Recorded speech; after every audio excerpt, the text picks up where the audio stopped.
हमारे पुराणों में एक कथा आती है कि एक बार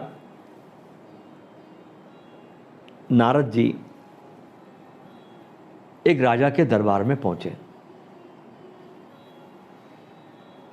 उस राजा की कोई संतान नहीं थी और संतान नहीं होने से राजा बहुत दुखी थे कि राज्य का कोई वारिस नहीं है। अगर संतान हो जाए तो वे उसे राजकाज सौंपकर भगवान के भजन में अपना जीवन व्यतीत कर सके।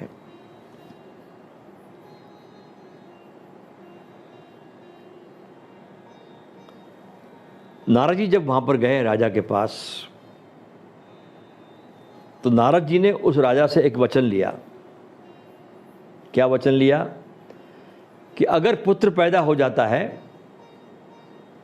तो पुत्र के जन्म लेते ही वे संन्यास ले लेंगे।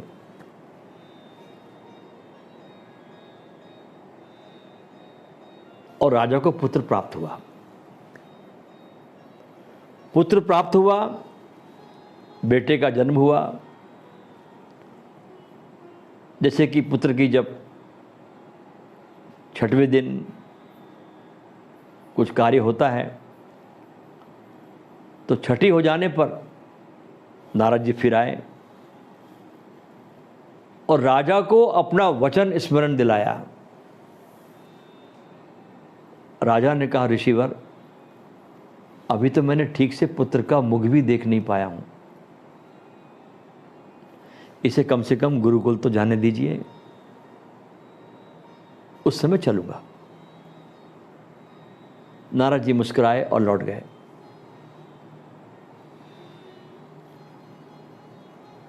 दोबारा फिर उस समय आए नारद जब राजा का पुत्र गुरुकुल में शिक्षा लेने चला गया।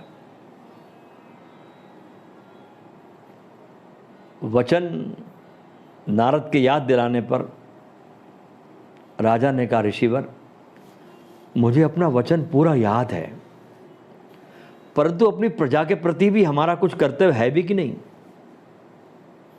राज्य को असुरक्षित छोड़कर कैसे चला जाऊं?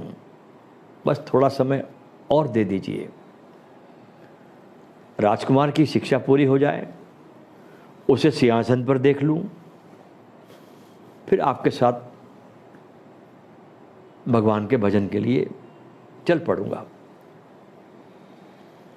नारद जी फिर लौट गए। जब राजकुमार का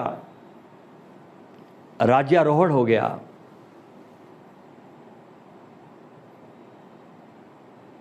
राज दरबार के सिंहासन पर बैठ गए पुत्र, तो नारद जी ने कहा, राजन, अब तो आपकी सभी इच्छा पूरी हो गई है।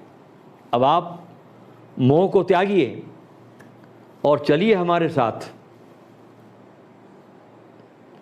गुरु सदा पुकारता है, गुरु सदा आवाज देता है, लेकिन आदमी अपने मोह में इतना मूर्छित हो जाता है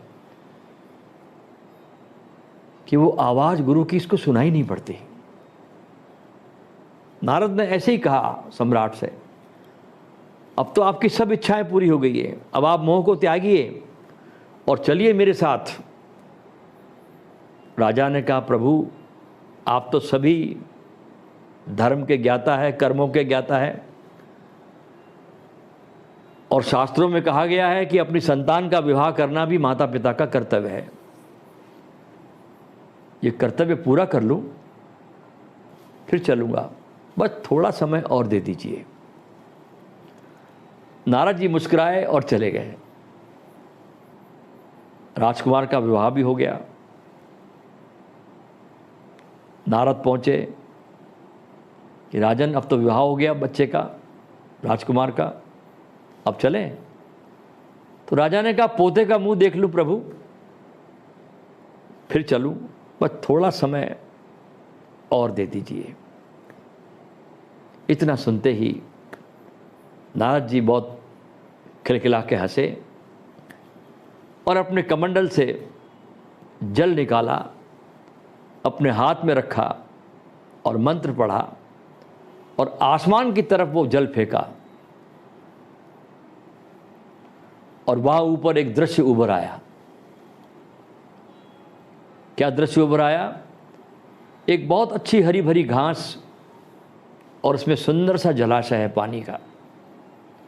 उस बाग में एक हिरण कुलांचे भरता हुआ घास खाने में मस्त था। उस बाग के एक द्वार से एक शिकारी तीर से उस हिरण का निशाना लगा रहा था। उस बगीचे के दूसरे द्वार से एक व्याघ्र उसे पकड़ने के लिए जाल को फैलाकर बढ़ रहा था। तीसरे द्वार पे देखते हैं कि एक शेर उस हिरण पर घात लगाए बैठा था। नारद जी ने कहा, राजन, जीव की स्थिति इस हिरण के जैसी है कि वो हरी घास खाने में मस्त रहता है और अपने चारों तरफ से बढ़ रही आ रही मृत्यु का उसे ज्ञान नहीं होता। वो विचार ही नहीं करता कि इस संसार रूपी बगीचे में वो क्यों है, कहाँ से आया है, और एक दिन उसे मृत्यु ग्रसित कर लेती है और वो संसार से विदा हो जाता है, बिना कुछ जाने, बिना कुछ समझे। व्यर्थ आया और व्यर्थ चला गया। राजा को अचानक ये दृश्य देखकर ज्ञान हुआ और वो नारद जी के साथ चल पड़े। हमारे देश में महर्षि कपिल से लेकर आदि शंकराचार्य तक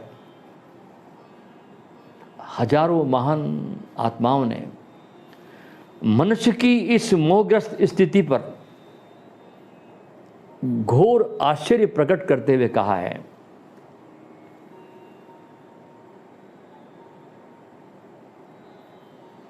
कि माया एक मृग मरीचिका है जो मनुष्य को कभी जागने नहीं देती।